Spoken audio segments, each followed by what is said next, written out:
O livro de Atos. No primeiro vídeo, assistimos Lucas iniciar o livro mostrando-nos como Jesus ressuscitado foi exaltado como o Rei do mundo. Ele prometeu enviar o Espírito Santo como sua própria presença pessoal para capacitar seus seguidores a sair pelo mundo e testemunharem sobre as boas novas do seu reino até o dia da sua volta. E assim começou o movimento em Jerusalém, quando o Espírito veio e formou seguidores de Jesus no novo templo prometido pelos profetas nas Escrituras. Entretanto, isso gerou conflito com os líderes de Jerusalém e levou à perseguição dos cristãos. Contudo, o Espírito transformou isso em algo bom. Na verdade, tornou-se o meio pelo qual as comunidades de Jesus, originalmente judaicas, foram expulsas de Jerusalém para se tornarem um movimento internacional multiétnico. E a primeira igreja desse movimento diversificado de Jesus existia em Antioquia, a maior cidade daquela região do Império. Então, terminamos a história do primeiro vídeo com Barnabé e Paulo servindo na igreja de Antioquia. E o Espírito conduz a igreja a enviá-los em uma jornada missionária, o que começa uma nova seção do livro. As histórias sobre Paulo e os seus colegas de trabalho viajando para cidades diferentes em todo o Império Romano,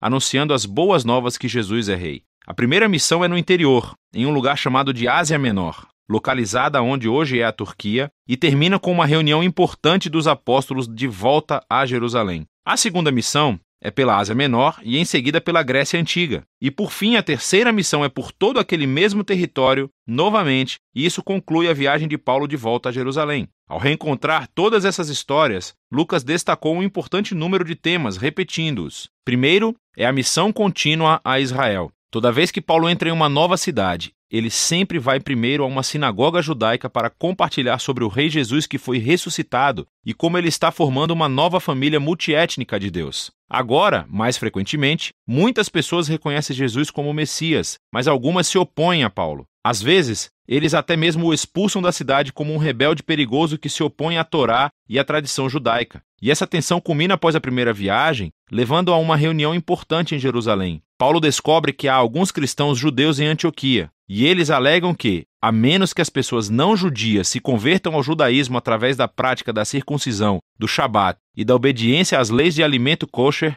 eles não poderão tornar-se parte da família de Jesus. Mas Paulo e Barnabé discordam radicalmente. Então eles levam o debate a uma reunião da liderança em Jerusalém. E nessa reunião, Pedro, Paulo e Tiago, o irmão de Jesus, demonstram a partir das Escrituras e das suas experiências que o plano de Deus sempre inclui as nações como parte da sua nova aliança. Então, eles escrevem uma carta exigindo que não-judeus cristãos parem de participar de sacrifícios do templo pagão. Mas eles não os obrigam a adotar uma identidade étnica judaica ou a obedecer às leis da Torá. Essa decisão foi inovadora para a história do movimento de Jesus. Jesus é o Messias judeu, mas ele também é o Rei ressuscitado de todas as nações. Assim, a filiação de alguém ao seu povo não se baseia em identidade étnica ou obediência às leis da Torá. É simplesmente baseada na fé em Jesus e em seguir os seus ensinos. E essa é a realidade multiétnica do movimento de Jesus que nos leva ao próximo tema, o qual Lucas quer que vejamos nas viagens missionárias. Ou seja, o choque de culturas entre os primeiros cristãos e o mundo grego e romano. Lucas registra vários confrontos em Filipos, Atenas e Éfeso. Paulo vai e anuncia Jesus como a revelação do único Deus verdadeiro e como o Rei do mundo, aquele que expõe todos os outros deuses e ídolos como impotentes e inúteis. E a sua mensagem é consideravelmente vista como subversiva ao modo de vida romano e ele é acusado de ser um revolucionário social perigoso. Essas histórias mostram como as comunidades monoteístas e multiétnicas de Jesus não se encaixavam em qualquer caixa cultural conhecida pelo povo romano. O mundo antigo nunca tinha visto nada como eles. E os cristãos estavam levantando mais do que apenas suspeitas. Outro tema que se repete é como Paulo e os cristãos são constantemente acusados de rebelião, até mesmo de traição contra César, o imperador romano. O povo ouviu Paulo corretamente. Ele anunciava que havia um novo rei, Jesus. E o povo também viu corretamente que o modo de vida cristão era um desafio para muitos valores culturais romanos. Mas toda vez que Paulo é preso e interrogado diante dos oficiais romanos, eles não veem qualquer ameaça e o libertam. Essas histórias nos mostram o paradoxo que a igreja primitiva apresenta ao mundo. Era um movimento messiânico judaico, mas era etnicamente diverso, cheia de comunidades que tratavam homens e mulheres, ricos e pobres, escravos e livres, todos como iguais. E todos eles eram fiéis somente ao Rei Jesus e a nenhum outro rei ou Deus. E assim, a sua própria existência vira os principais valores da cultura romana de cabeça para baixo. Entretanto, Os cristãos não representavam nenhuma ameaça militar, pois Jesus os ensinou a ser pessoas de paz. Então, o único crime do qual Paulo e os cristãos podem ser acusados é o de não se conformarem com o status quo. A seção final do livro retorna o foco para o testemunho de Paulo que está se espalhando de Jerusalém até Roma. A sua jornada missionária final termina em Jerusalém, onde ele é precedido pela sua reputação controversa. Ele é atacado pelo povo judeu que pensa que ele traiu a Israel, o que atrai a atenção dos soldados romanos que consideram Paulo um terrorista do Egito, dando início a uma rebelião. E então ele é preso. A partir daqui, Paulo é posto em julgamento. Primeiro,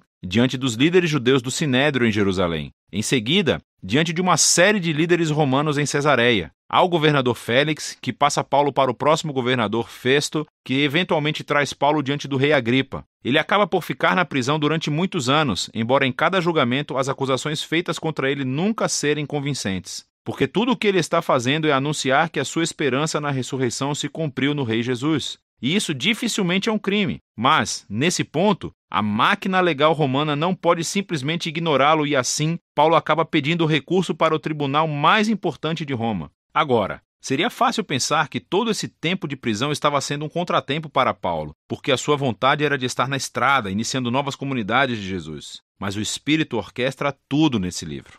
E assim, o aprisionamento deu tempo para que Paulo escrevesse as suas cartas apostólicas mais importantes. Elas tornam-se o caminho pelo qual seu legado missionário continua muito tempo depois da sua morte. Por fim, Paulo foi transferido como prisioneiro para Roma. E depois de uma viagem assustadora pelo Mediterrâneo, onde ele quase morreu, Paulo acaba em prisão domiciliar em Roma, aguardando seu julgamento. E assim, ele tem a possibilidade de organizar em uma bela casa reuniões regulares para judeus e gentios. E as palavras finais do livro são como Paulo anuncia o reino de Deus e ousadamente ensina tudo sobre o Senhor Jesus, o Messias, sem qualquer impedimento, e tudo isso acontecendo em Roma, debaixo do nariz de César. O trabalho unificado dos Atos de Lucas é muito mais do que a introdução à história de Jesus e da igreja primitiva. Ele mostra como o reino de Deus existiu na terra como no céu através da vida, morte e ressurreição de Jesus. Através da vinda do seu Espírito para capacitar a igreja e dar testemunho desde Jerusalém até os confins da terra.